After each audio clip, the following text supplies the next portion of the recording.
Bom dia, pessoal, tudo bem com vocês? Vamos lá, mais uma aula de arte. Hoje começando o nosso segundo bimestre, né? Sei que a nossa apostila é semestral, mas o colégio trabalha por bimestres, então hoje a gente começa o segundo bimestre. Vamos lá, por favor, na página de número 21, onde a gente continua falando sobre matrizes europeias. E hoje o nosso assunto é a arte colonial portuguesa. Começando a leitura do texto, então. A ocupação e a exploração do território brasileiro pelos europeus trouxeram-nos a sua cultura, os seus conhecimentos tanto técnicos como também conhecimentos artísticos. Foi fundada em 1534 por Inácio de Loyola a Ordem dos Jesuítas, que era a Companhia de Jesus, uma nova organização religiosa católica sediada lá em Roma. Qual era a sua missão? Ensinar os seus princípios católicos não só na Europa, mas também na Ásia e na América, onde era chamada de redução. Redução significa orientar, ensinar. Por conta disso, é que os jesuítas chegaram aqui no Brasil para catequizar os índios, né? Seguindo, meus amores, peças teatrais, quando encenadas em apenas um ato, são chamadas de autos. Elas têm o objetivo de transmitir mensagens morais e algumas vezes um certo humor. O jesuíta José de Anchieta foi um dos fundadores da cidade de São Paulo e realizou alguns autos com os índios. Legal, né? Isso tudo para ensinar o catolicismo aos índios. Essa atividade a seguir aqui na página 22, a gente não tem como fazer, tá? É uma atividade em grupo ou em dupla, então a gente não vai fazer.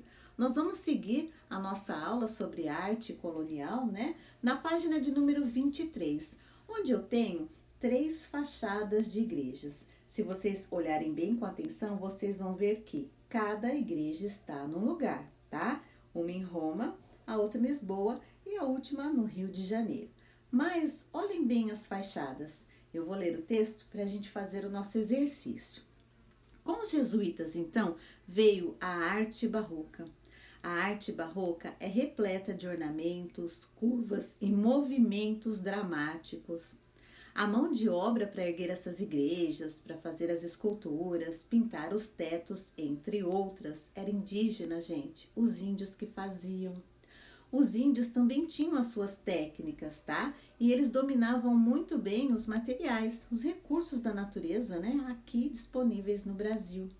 Graças a essa mistura dos conhecimentos indígenas e depois dos africanos, né, aos projetos que os europeus já tinham, o barroco na América Latina vem sendo denominado de barroco mestiço. Legal isso, né? Voltando às 3 imagens das 3 igrejas, né, com a arte barroca. As 2 perguntas que nós vamos responder agora, elas são pessoais, tá? Eu gostaria que vocês observassem com muita atenção as imagens e respondessem. Primeiro, o que essas fachadas, né, a fachada das 3 igrejas possuem em comum? Acabamos de falar sobre arte barroca. O que muda de uma fachada para outra? O que será que diferencia uma fachada da outra? Vamos escrever então? Só para vocês saberem um pouquinho mais sobre a arte colonial, eu vou apresentar para vocês um grande artista, tá? Que se chamava Aleijadinho. Bom, Aleijadinho era o seu apelido. Vamos lá então? É esse homem que está aí, né? Que tem um retrato do Aleijadinho aí. Bom, Antônio Francisco Lisboa era o seu nome, nome de batismo. Então, a primeira biografia foi escrita por volta de 40 anos depois que ele morreu, tá? Desde então, a história de Aleijadinho, ela tem muitas versões. Ele era filho de um mestre de obras e carpinteiro que se chamava Manuel Francisco Lisboa e da sua escrava que se chamava Isabel. Aleijadinho cresceu em meio ao ofício da carpintaria e também do entalhe. Seus tios também trabalhavam com isso. Naquela época, pessoal, não existia escola de arte aqui no Brasil. Então, os artistas aprendiam arte em oficinas e é por isso que o pai do Aleijadinho é considerado seu professor. Com ele, aprendeu marcenaria e técnicas de desenho, incluindo riscos para construção, os denominados projetos arquitetônicos. Aleijadinho teve esse apelido, pessoal, porque ele sofria de uma doença. Ninguém sabe ao certo qual é a doença. E essa doença comprometeu seus braços, suas pernas, suas mãos e seus pés. Mesmo assim, ele foi um ótimo artista. Ele é autor de projetos arquitetônicos em talhes e esculturas em madeira e também em pedra-sabão, que na época eram abundantes na região que ele morava, tá? A sua arte é definida como barroca, entretanto, integram os seus ornamentos, né, da sua arquitetura, as formas de conchas e amplos espaços de uma só cor, que, entre outras, são características do rococó, um estilo derivado do barroco. Gostaria que vocês com muita atenção observassem todas as imagens, tudo que ele já fez. Olhem só, gente, como é que pode, né, uma pessoa que tinha os braços, as pernas, as mãos comprometidas, fazer cada obra linda dessa?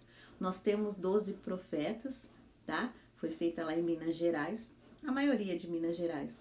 Nós temos a fachada da igreja de São Francisco. Olha a Nossa Senhora das Dores. Todas essas obras dessa página foram feitas por Aleijadinho, tá? Mais um profeta aqui, profeta Jonas também, feito em pedra-sabão. Mas, pessoal, além do Aleijadinho, aqui no Brasil tiveram vários outros, né, artistas muito importantes. Aleijadinho é o mais conhecido artista colonial brasileiro, mas, como eu disse, não é o único. Observem, por favor, aqui uma escultura, né, de Manuel da Silva Amorim. Ele fez São Bento. Um pouquinho mais abaixo, nós temos a Santa Maria Madalena. Quem fez foi Francisco Xavier de Brito, um outro artista colonial brasileiro. Continuando, Nossa Senhora dos Prazeres foi feita por Frei Agostinho de Jesus. Lindo, né, gente? Santo Antônio foi feito por Frei Agostinho da Piedade. E Santa Cecília foi mestre de Sabará que fez. Cada obra linda, né? Então, só a última curiosidade aqui, vamos dizer assim. Vocês já ouviram falar em Santo do Pauoco? Essa expressão refere-se, né, à falsidade. Por quê?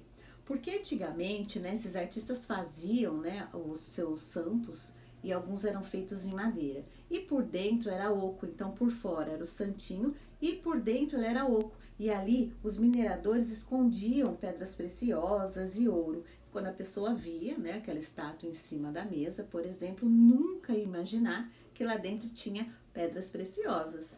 Então aí está a expressão Santo do Pauoco.